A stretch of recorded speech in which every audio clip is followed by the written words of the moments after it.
E aí, galera... Filha da... Aí... E aí, galera, tamo aí pra mais um vídeo, review do capítulo 220 de Boku no Hero. Atenção, não sei se vocês estão conseguindo ouvir, tem uns pingos de chuva aqui porque tá chovendo e a luz, às vezes, tá dando uma leve piscadinha. Uma leve piscadinha, eu não sei, não parece que tá chovendo tanto, mas pode ser que piore. E pode ser, pelo piscar da luz, que simplesmente a energia acabe no meio da gravação. Não sei. Vamos testar. Caraca, filha do mapa. É o meu brother. Meu brother eu não vou xingar, não. Se liguem, galera. O capítulo começou de um jeito apresentando algo que eu achei que ia ser fenomenal. Achei que ia ser um negócio, uma outra organização, uma quarta organização, talvez, que a gente tenha toda parte dos heróis do governo, né, que estão aliados ao governo, etc. Tem a Liga dos Vilões. A gente teve a apresentação no capítulo retrasado da galera dos meta-humanos, né, dos revolucionários a favor dos meta-humanos, né, da liberação dos poderes. Não lembro agora o nome exato, mas é tipo isso. Acho que era a liberação dos poderes. E nesse capítulo eu achei que a gente ia ter... Eu contei certo? Enfim. Uma outra vertente aqui. Infelizmente, não foi... meu desejo não foi atendido. Eles rapidamente foram demolidos. Eles foram destroçados.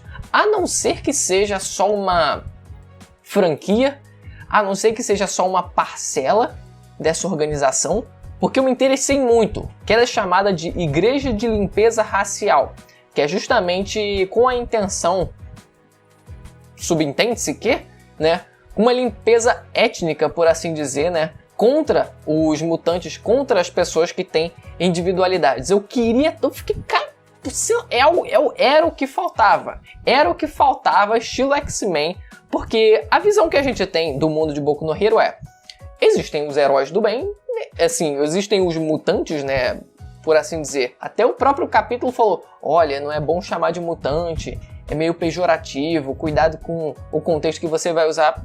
Bom, pelo menos pra gente parece tão normal, né? As pessoas que têm superpoderes no mundo de Boku no Hero, elas independem muito se são feias, se são bonitas, etc. A gente tem gente feia, gente bonita dos dois lados. Do lado dos vilões a gente vê mais gente feia.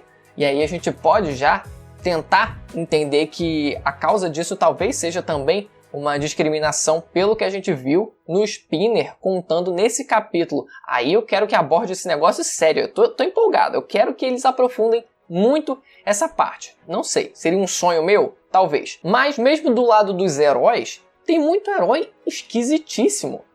Os Cimentos.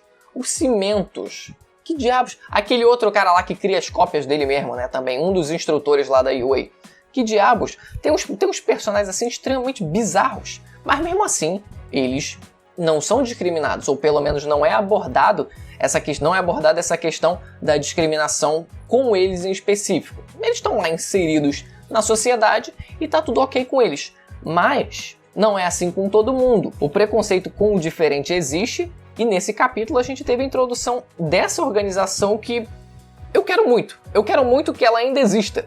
Mas todo mundo que estava ali foi exterminado. Eu fiquei, só isso? Só uma amostra grátis? Não vai me dar não?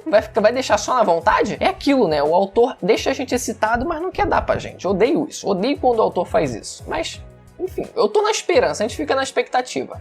Foi apresentado isso que tem muito potencial, bem no estilo X-Men mesmo, bem naquele estilo que a gente conhece. Abre um leque de possibilidades para discutir muitas coisas. Dá aquela secada na baba, como sempre. Tem babado bastante nos últimos vídeos. Não sei o que tá acontecendo. Deve ser que eu tô bebendo mais água. Não tô bebendo mais água. Mas tô bebendo mais suco. Pode ser isso. Até porque a intenção de mostrar essa pequena organização nesse capítulo, se a gente parar pra pensar na intenção, né, como foi apresentada essa organização. A Liga dos Vilões foi lá porque eles precisam de dinheiro. Então eles querem arrumar coisas, não sei se comprando coisas por um preço mais acessível para depois vender, ou o que exatamente eles queriam, se eles queriam doações, talvez, mas eles queriam objetos para eles conseguirem revender, porque a gente entende depois que eles estão numa crise ferrada.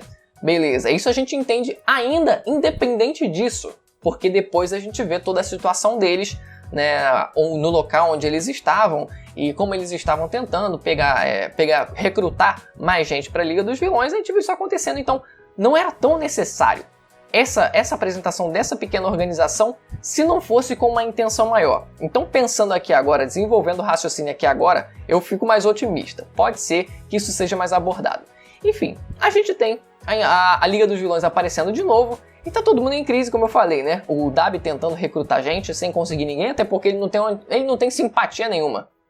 Se bem que, assim, precisa, mesmo para recrutar, mesmo quando a gente fala de vilões, para recrutar vilões, tem que ter um nível de simpatia, né? Entre vilões, pelo menos. Então, ele não tem, né? Aquele bem estilo Todoroki da vida, né? O irmão do Todoroki, vamos confessar aqui. Irmão do Todoroki, nem um pouco simpático, nem um pouco amigável, totalmente sem graça. E no meio disso, o que a gente tem principalmente é o conflito do Spinner vindo à tona, né? Ele se tratando ali dos personagens. O conflito do Spinner vindo à tona e ele explicando aquilo que eu falei agora há pouco, né? Dele ter se unido à Liga dos Vilões por ele ter se inspirado no Sten e pelo passado dele de discriminação. Porque de onde ele vem de um lar mais conservador, e aí nesse caso eu vou assumir que seja um lar, ou não um lar, mas uma cidade mesmo, né?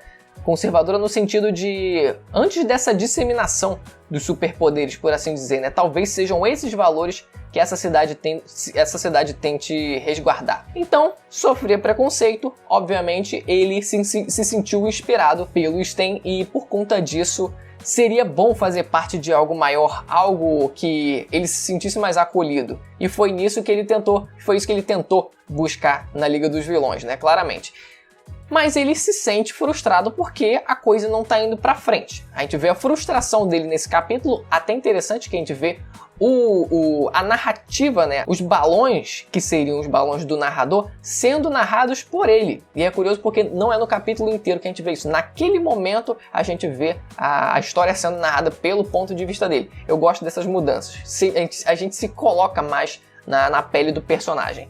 A gente vê isso, a gente tem isso, a frustração dele, etc. Ele joga na cara do Shigaraki falando só, meu irmão, pra onde a gente vai? Sabe, desse jeito a gente não vai chegar a lugar nenhum. Porque o Shigaraki, ele é pra ser o sucessor do All For One e ele é pra ser o pilar, né? Não da justiça, no caso da injustiça. O pilar da injustiça. Só que, se ele não é o All For One, se ele não consegue ser o All For One, fica complicado.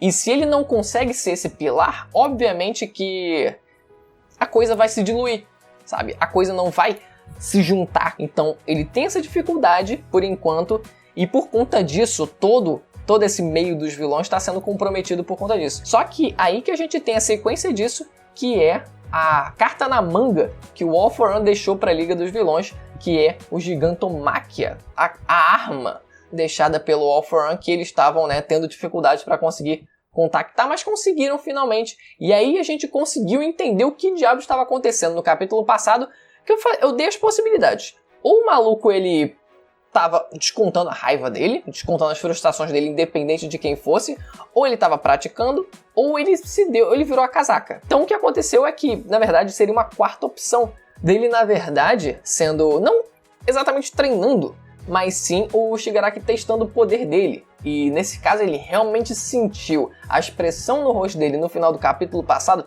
deu pra sentir que ele, eita porra, o filho da puta é forte mesmo, melhor a gente tomar cuidado, porque daqui a pouco ele vai me estourar aqui e eu não vou conseguir fazer nada. Os nomes eles também são uma boa carta na manga, né? No quesito de poder e força bruta e destruição massiva mesmo. Eles também são uma boa carta na manga, quero ver eles sendo utilizados ainda mais.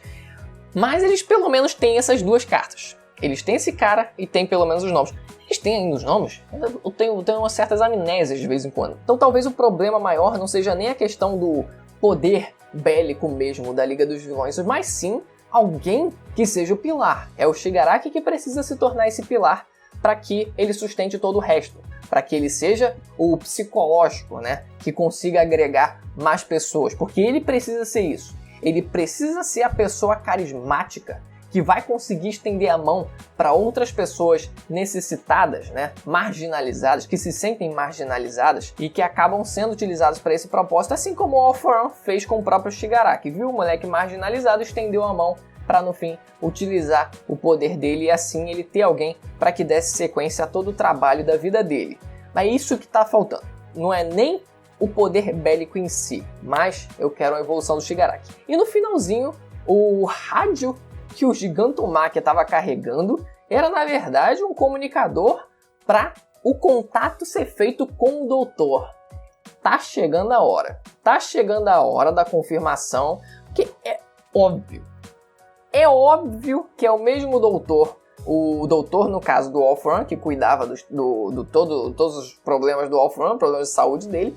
E é o mesmo doutor lá do Midoriya. É o mesmo doutor. Existe a velha teoria, né? De que o Midoriya ele teve o poder retirado, algo do tipo, pelo Wolfram. Tem essa hipótese aí, mas o fato é que os dois eles são o mesmo médico, isso aí não tem nem o que questionar. Agora eu quero saber o que vai ser feito em relação a isso.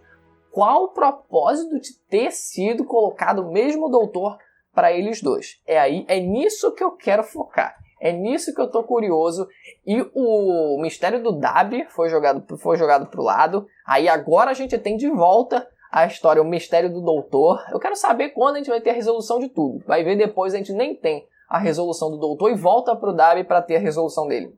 Acredito que não. A hora de focar é no doutor, mas vai que eles nem entregam ainda, né? A gente fica só no aguardo, mas é sempre no quase. É sempre no quase. E mesmo que seja muito óbvio, quando for confirmado a gente vai ficar maluco, sabe? Tipo, já entregou tudo que precisava pra gente adivinhar. Não é nem um grande mistério, mas quando tem a confirmação a gente vai se sentir agraciado. Eu vou me sentir agraciado de ter a resposta finalmente confirmada. E é isso. Análise do review não, né? O review do capítulo, a análise do capítulo foi essa. Espero que você tenha gostado do vídeo. Deixa o like se você gostou. Se inscreva no canal se você não conhece para acompanhar mais análises semanais de Boku no Hero. Tem review do anime quando voltar a quarta, terceira, nem lembro qual é a temporada. Ativa o sininho para receber as notificações. Vou ficando por aqui, até a próxima. Tchau!